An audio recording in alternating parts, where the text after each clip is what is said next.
Bismillahirrahmanirrahim. Assalamualaikum warahmatullahi wabarakatuh. Salam sejahtera untuk kita semua. Perkenalkan, saya Amelia Putra Audia, NPM 202170084 dari kelas C.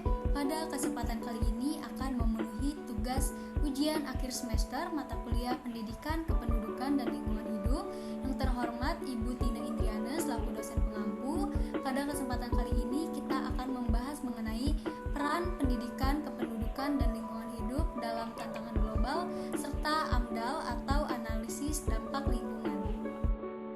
Menurut Undang-Undang Republik Indonesia Nomor 32 Tahun 2009 tentang perlindungan dan pengelolaan lingkungan hidup merumuskan bahwa lingkungan merupakan kesatuan ruang dengan semua benda, daya, keadaan, dan makhluk hidup, termasuk di dalamnya manusia, dan perilakunya yang mempengaruhi kehidupan dan kesejahteraan manusia serta makhluk hidup lainnya.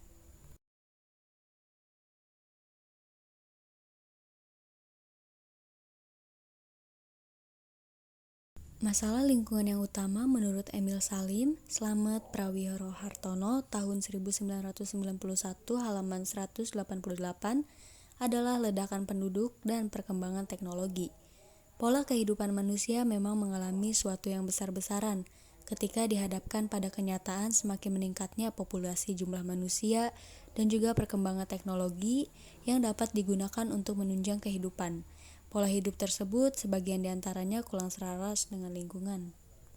Pertumbuhan penduduk yang terus meningkat tentu berpengaruh pada kebutuhan yang harus terpenuhi, mulai dari pangan, sandang, papan, dan kebutuhan integratif lainnya. Kebutuhan pangan yang meningkat membuat manusia berpikir untuk melakukan hal-hal yang bersifat instan seperti penggunaan pestisida, insektisida yang dapat menurunkan kualitas lingkungan. Yang kedua, kebutuhan papan yang mempengaruhi terhadap meningkatnya kebutuhan lahan sehingga menuntut eksploitasi terhadap berbagai sumber daya alam sehingga menimbulkan lahan yang krisis. Ada pula kebutuhan sandang yang tentunya kita tidak terlepas dari meningkatnya limbah hasil produksi yang sangat banyak sehingga banyak sekali menghasilkan sampah. Faktor yang turut mempengaruhi krisis lingkungan adalah konsumsi berlebihan dan pola konsumsi yang boros dapat menambah jumlah zat buangan seperti plastik yang sulit terurai. Masalah lingkungan lainnya adalah penurunan kualitas sumber air, kekeringan, dan polusi udara. Mutu air semakin merosot karena pertambahan penduduk dan industri turut mempercepat penurunan kualitas sumber air karena limbah yang dihasilkan.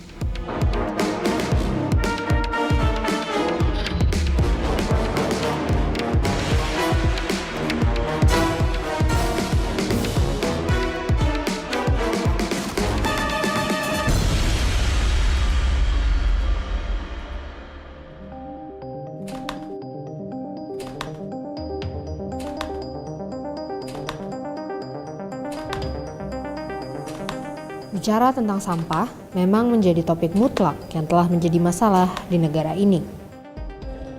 Kisah Rich Horner ketika merekam pengalamannya di Bali yang dipenuhi sampah plastik pun menjadi bukti bahwa sampah masih menjadi faktor utama penyebab kerusakan alam Indonesia.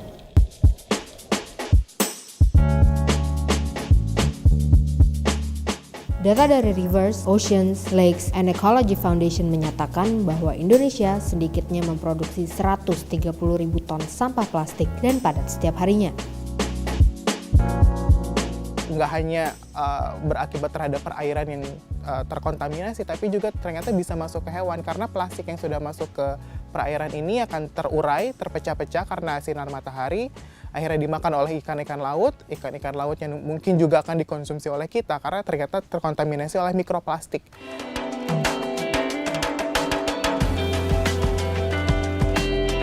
Ya iyalah, pasti setuju.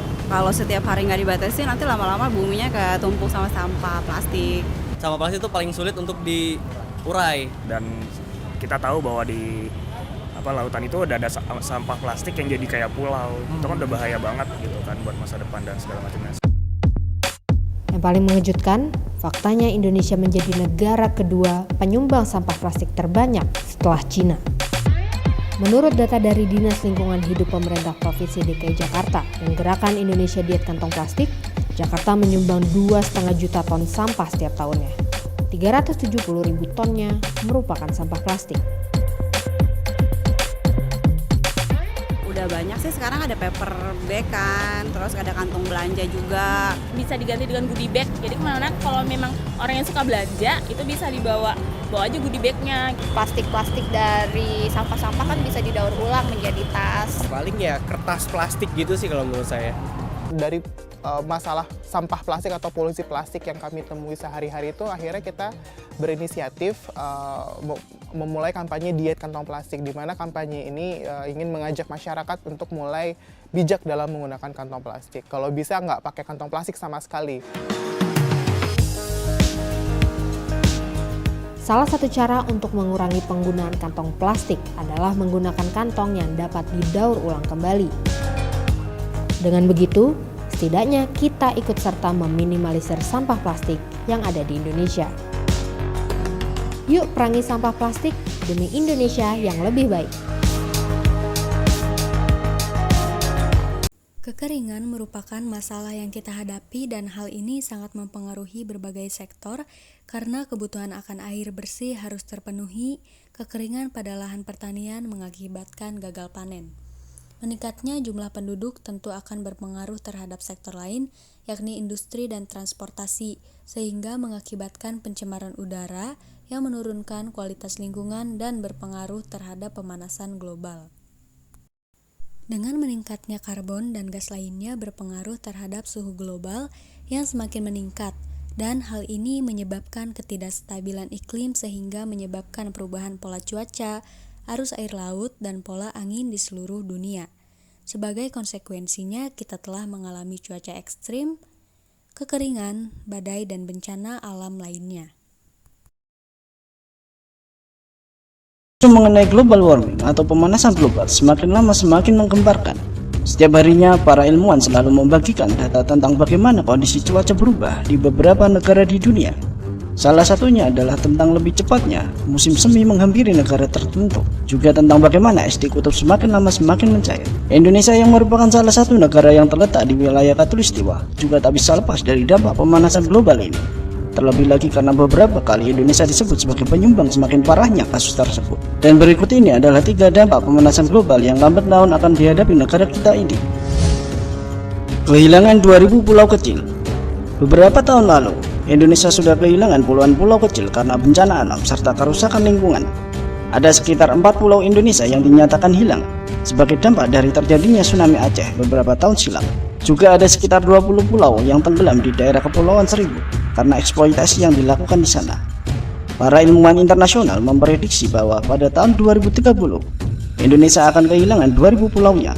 Menurut laporan dari LSM Internasional, negara kita akan menjadi salah satu negara yang terkena dampak besar dari adanya pemanasan global.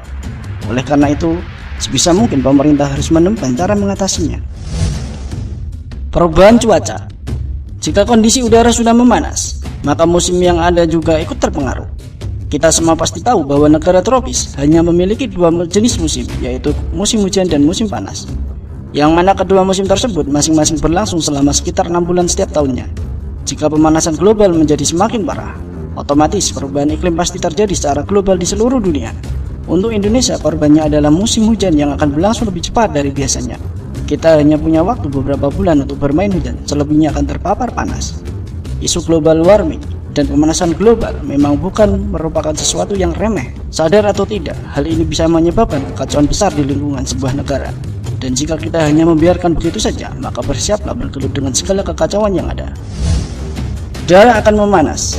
Banyak sekali negara asing yang menuduh Indonesia menyumbang emisi gas buang terbanyak setelah Amerika dan Cina. Hal itu disebabkan adanya pembakaran lahan hutan setiap tahunnya untuk digantikan dengan lahan kelapa sawit. Jika hal ini terus terjadi, maka udara di negara ini sudah jauh dari kata aman dan nyaman. Berdasarkan beberapa jurnal ilmiah yang diterbitkan, pada tahun 2030 nanti, temperatur udara di Indonesia akan naik mencapai 0,8 derajat Celcius. Bisa dibayangkan, saat ini saja beberapa daerah yang dilewati garis khatulistiwa sudah menjadi sangat panas. Bagaimana jika temperatur beberapa tahun lagi malah membuat keadaan semakin memburuk?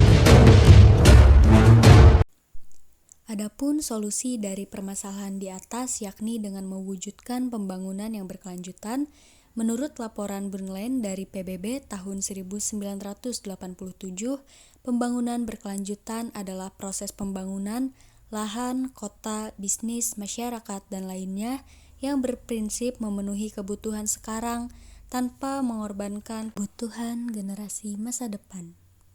Dalam hal ini tentu peran pendidikan kependudukan dan lingkungan hidup serta AMDAL atau analisis dampak lingkungan ini sangatlah penting karena dapat menjadi acuan dalam menentukan arah gerak selanjutnya. Sekian yang bisa saya sampaikan, mohon maaf bila terdapat banyak kekurangan. Semoga apa yang disampaikan bisa bermanfaat untuk kita semua serta bisa menimbulkan kesadaran akan pentingnya menjaga lingkungan.